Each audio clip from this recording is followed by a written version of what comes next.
अगर आपके घर में भी एलपीजी सिलेंडर की होम डिलीवरी होती है तो आपको अब सतर्क हो जाने की जरूरत है, क्योंकि आने वाले दिनों में यह सुविधा बंद हो सकती है। जी हाँ, गैस एजेंसी संचालकों ने 6 नवंबर से एलपीजी सिलेंडर की होम डिलीवरी बंद करने की चेतावनी दी है। दरअसल एचपीसीएल, बीपीसीएल और इंडियन ऑयल के गैस डिस्ट्रीब्यूटर कमीशन न बढ़ाए जाने से नाराज है। उनका कहना है कि लंबे समय से डीजल, बिजली बिल और स्टाफ सैलरी जैसी लागतें लगातार बढ़ रही हैं, लेकिन कमीशन में कोई बढ़ोतरी नहीं की गई। डिस्ट्रीब्यूटरों ने साफ कहा कि अगर उनकी मांगे पूरी नहीं हुई तो वे नो मनी नो इंडेट नीति लागू करेंगे, यानी ग्राहकों से अग्रिम भुगतान लिए बिना सिलेंडर बुक नहीं किए जाएंगे।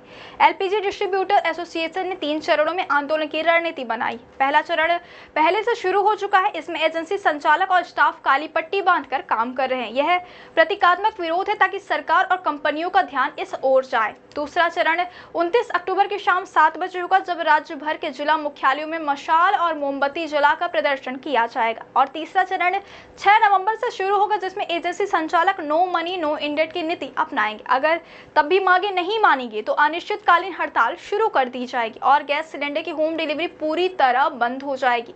इस संभावित हड़ताल का सबसे बड़ा असर सीधे आम उपभोक्ताओं पर पड़ेगा। सिर्फ रायपुर जिले में तीनों कंपनियों के 3 लाख से ज्यादा ग्राहक हैं। अगर डिलीवरी बंद होती है तो नवंबर से पहले ही सप्ताह में लोगों को भारी परेशानी का सामना करना पड़ेगा।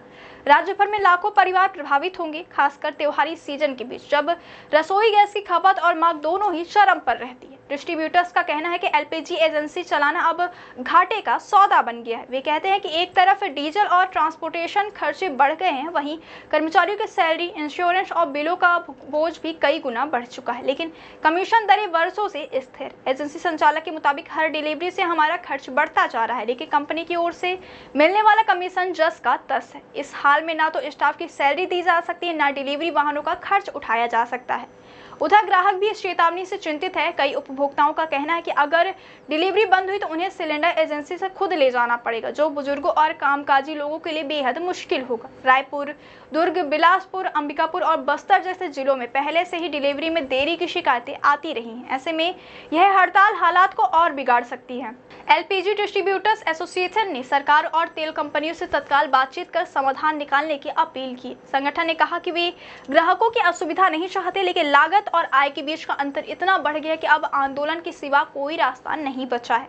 अब देखना यह होगा कि केंद्र सरकार और तेल कंपनियां इस चेतावनी पर क्या रुख अपनाती हैं। अगर बातचीत से समाधान नहीं निकला तो नवंबर की शुरुआत में छत्तीसगढ़ ही नहीं बल्कि पूरे देश में एलपीजी सिलेंडर की होम डिलीवरी व्यवस्था ठप पड़ सकती है।